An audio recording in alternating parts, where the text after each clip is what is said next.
Assalamualaikum warahmatullahi wabarakatuh. Tanah ini adalah tanah wakaf, luasnya lebih kurang 1 hektar, berada di Palas, Kota Pekanbaru, Riau. Di atas tanah ini akan dibangun asrama. Inilah yang nanti akan berperan untuk tempat belajar santri kita. Kami amat sangat mohon kepada Allah Subhanahu wa taala, semoga dimudahkan dan mari kita support pembangunan ini. Ini akan menjadi amal jariah kita sampai mati menghadap Allah Subhanahu wa taala. Apa yang kita tanam hari ini, itu yang akan kita petik. Apa yang kita wakafkan hari ini, itulah yang akan mengalir ke makam kita, ke kubur kita. Ma'akal tafa'afnaita yang kau makan busuk, wa malabis tafa'ablaita yang kau pakai lapuk, wa mata sadaqta fa'amdaita yang kau sedekahkan, itulah yang akan menolong, itulah yang akan menjadi amal jariah. Berkah selalu jamaah semuanya. Terima kasih. Assalamualaikum warahmatullahi wabarakatuh. Assalamualaikum warahmatullahi wabarakatuh. Alhamdulillahi rabbil alamin. Wassalatu wassalamu ala ashrafil anbiya'i wal mursalin Sayyiduna wa maulana Muhammadin wa ala alihi wa sahbihi ajma'in. Rabbi syrah lana sudurana wa yassir lana umurana waghfir lana zunubana, amin ya rabbal alamin. Hadirin para mendengar yang dimuliakan Allah Subhanahu wa taala, kita lanjutkan kembali pembacaan kitab An-Nasaih Ad-Diniyah wal Wasaya Al-Imaniyah yang ditulis dan disusun oleh Imam Al-Arif Billah Al-Habib Abdullah bin Alawi bin Muhammad Al-Haddad Al-Hadrami Al-Syafi'i. Dan kali ini kita sudah lebih separuh kitab ini kita bahas. Sekarang kita masuk kepada bab Amar Ma'ruf dan Nahi Mungkar. Sebelumnya kita sudah menyelesaikan pembahasan tentang zikir-zikir dan doa-doa. Kali ini kita akan membahas tentang amar ma'ruf dan nahi mungkar. Amar ma'ruf dan nahi mungkar adalah kalimat yang mungkin tidak asing di telinga kita, ataupun kalimat yang sering kita ucapkan, kalimat yang menjadi sebuah istilah di dalam agama kita, yang mana istilah ini sudah sering kita dengar penjelasannya, yaitu amar ma'ruf nahi mungkar. Jika kita terjemahkan ke dalam bahasa kita, menyuruh orang untuk melakukan yang baik dan mencegah orang melakukan perbuatan-perbuatan mungkar atau perbuatan yang tidak baik. Nah, kita coba lihat, kita akan baca ada beberapa subjudul yang ditulis oleh Imam Alawi Al-Haddad. Kita akan coba bahas satu persatu mungkin dalam beberapa pertemuan. Ada beberapa ayat kalau kita lihat dalam Al-Quran memerintahkan kita untuk senantiasa amar ma'ruf dan nahi mungkar. Yang pertama surah Ali Imran ayat 104, a'udzubillahi minasyaitonirrajim. Wal takum minkum ummatun yad'una ilal khairi wa ya'muruna bil ma'ruf wa yanhauna 'anil munkar wa ulaika humul muflihun. Hendaklah kalian, kata Allah, menjadi umat yang mengajak orang-orang berbuat baik, mendoakan ataupun mengajak orang berbuat baik, menyuruh orang untuk hal-hal baik dan mencegah orang untuk berbuat mungkar, dan orang-orang yang melakukan itu adalah orang-orang yang beruntung. Nah, ayat ini adalah ayat yang paling populer dalam bab ini, menjadi dalil ataupun dasar perintah untuk senantiasa beramar ma'ruf dan nahi mungkar. Di ayat lain kita juga bisa menemukan dalam surah Ali Imran ayat 110, Allah berfirman, kuntum khaira ummatin ukhrijat linnas. Kalian adalah umat yang terbaik yang ada di bumi ini, yang Allah ciptakan. Ta'muruna bil ma'ruf wa tanhauna 'anil munkar wa tu'minuna billah. Menjadi manusia yang terbaik di mata Allah jika terpenuh 3 syarat. Yang pertama amar ma'ruf, yang kedua nahi mungkar, dan yang ketiga beriman kepada Allah Subhanahu wa taala.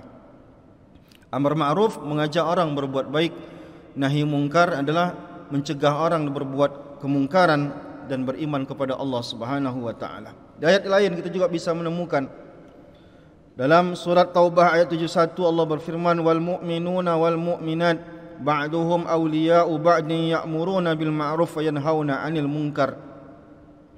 Begitu juga di dalam surah Al-Maidah ayat 78 dan 79. Artinya di dalam Al-Quran kita akan menemukan banyak sekali ayat yang menyuruh atau memerintahkan kita untuk senantiasa menjadi orang yang amar ma'ruf dan nahi mungkar.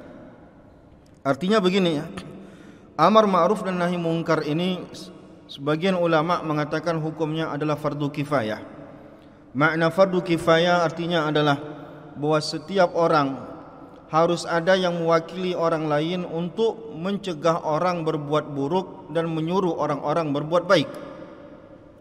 Dan ini dikuatkan hadis Rasulullah sallallahu alaihi wasallam. Rasulullah bersabda, "Man ra'a minkum munkaran falyughayyirhu biyadihi." Orang yang melihat ada sebuah kemungkaran atau kejahatan atau kemaksiatan, maka hendaklah dia mencegahnya dengan tangannya. Tangan yang dimaksud adalah kekuatan, kekuasaan dan juga apapun yang bisa mencegah. Fa illam yastati' fa bilisanihi. Jika kekuasaan tidak dia miliki, kekuatan tidak dia miliki, maka hendaklah dia mencegah perbuatan mungkar dengan lisannya, mendakwahkan ataupun menyampaikan mana yang benar, mana yang salah, menyampaikan yang salah bahwa itu adalah salah dengan keberanian ya. Fa illam yastati' fa biqalbi. Namun tidak semua juga orang mampu untuk mengucapkan ataupun mencegah orang dengan kekuatan maupun dengan perkataan, maka yang terakhir tetap dia wajib membenci perbuatan kemungkaran dengan hatinya. Artinya tetap orang yang mendapatkan sebuah kemungkaran tidak boleh berdiam diri.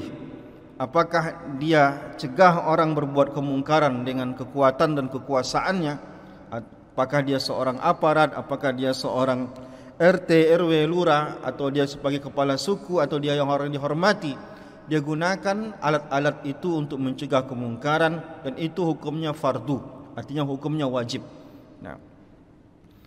Nah, di hadis ini dijelaskan oleh ulama, hadis ini sifatnya bukan pilihan, artinya orang bukan memilih, aku tidak mencegah dengan kekuatan, aku hanya mencegah dengan hati. Dia sifatnya tidak memilih. Jika nomor 1 dia tak sanggup, baru dia boleh turun ke nomor 2. Tak sanggup dia nomor 2, baru dia boleh turun ke nomor 3. Nomor 1 wajib dia memilih mencegah kemungkaran itu dengan kekuasaan, dengan kekuatannya. Kalau dia tak sanggup pada poin nomor 1, dia baru boleh untuk turun ke poin nomor 2, mencegah perbuatan kemungkaran dengan lisan, dengan kata-kata. Jika tak mempan juga atau dia mudaratnya besar bagi dia, baru dia boleh pilih yang ketiga, yaitu membenci dengan hati sebuah kemungkaran yang terjadi. Nah, begitu cara memahaminya, bukan sebuah pilihan. Dan sebuah hadis lain Rasulullah sallallahu alaihi wasallam bersabda, "Ayyuhan nas, wahai manusia, muru bil ma'ruf wanhau 'anil munkar." Ajak orang-orang berbuat baik. Berbuat baik ini umum. Ajak orang tersenyum, ajak orang untuk jujur, ajak orang untuk disiplin, ajak orang lain untuk apa saja bentuk kebaikan, itu disebut dengan amar ma'ruf.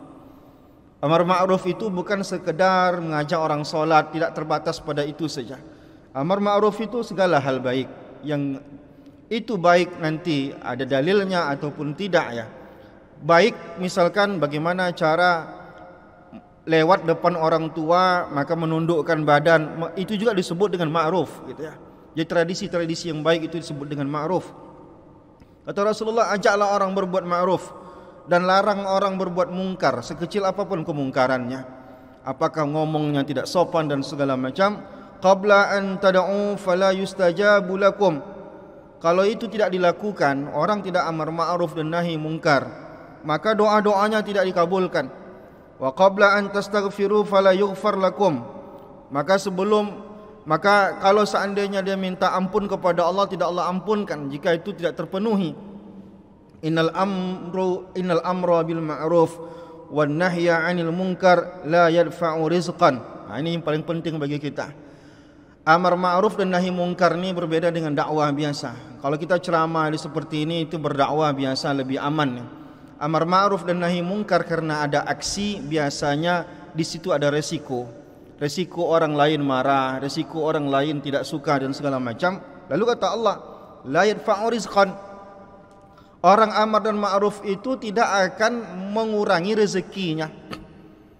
Kita ajak orang untuk sholat, walaupun dia tidak suka, kita khawatir nanti dia tidak suka, nanti urusan kita sama dia tidak lancar. Kata Rasulullah, la yadfa'u rizqan. Jangan khawatir. amar ma'ruf nahi mungkar itu tidak akan mengurangi rezekimu. Ajaklah orang untuk solat, cegahlah orang-orang yang berbuat kemungkaran, insya Allah rezekimu tak akan berkurang. Banyak orang yang khawatir, dia takut nanti kalau dia terlalu vokal bicara, dia khawatir nanti urusan-urusan dia jadi sulit, rezekinya jadi sulit. Wala yuqarribu ajalan, orang yang amar ma'ruf dan nahi mungkar tidak akan mempercepat matinya.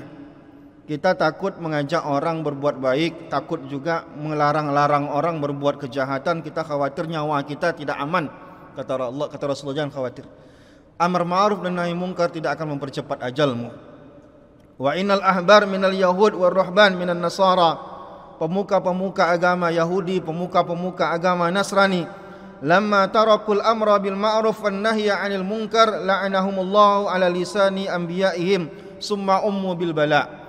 Orang-orang Yahudi dan Nasrani meninggalkan amar ma'ruf dan nahi mungkar, akhirnya mereka mendapatkan cobaan bala dari Allah Subhanahu wa taala. Maksudnya apa? Rasulullah ingin ingatkan kepada kita, jika ada kejahatan kita diam saja, maka kita ibaratkan setan yang bisu. Seandainya ada orang yang bisa kita ajak berbuat baik, lalu kita tidak pernah mengajaknya berbuat baik, maka meninggalkan amar ma'ruf dan nahi mungkar seperti ini sesungguhnya akan mengundang cobaan-cobaan pahit dari Allah Subhanahu wa taala. Maka semua kita wajib ini. Walaupun fardunya fardu kifayah. Fardu kifayah itu ya misalkan di kita ada pak polisi yang memang kerjanya memang amar ma'ruf dan nahi mungkar. Namun polisi punya kapasitas, dia punya kekuasaan. Seorang ustadz mungkin punya kapasitas, dia punya suara yang bisa mencegah orang berbuat mungkar dan mengajak orang berbuat baik. Dan masyarakat biasa juga bisa mengajak orang berbuat baik. Tapi semua orang punya porsi masing-masing. Maka kita bertugas sesuai dengan porsi kita masing-masing. Tapi kalau kita meninggalkan sama sekali, polisi tidak lagi mengajak orang berbuat baik dan tidak mencegah orang berbuat mungkar. Seorang ustadz tidak lagi menyampaikan kebenaran, tidak lagi mencegah orang berbuat mungkar. Orang-orang yang biasa tidak lagi membenci kemungkaran, maka tunggulah malapetaka dan cobaan-cobaan besar akan hadir di negeri ini. Maka mungkin ini salah satu jalan keluar bagi kita.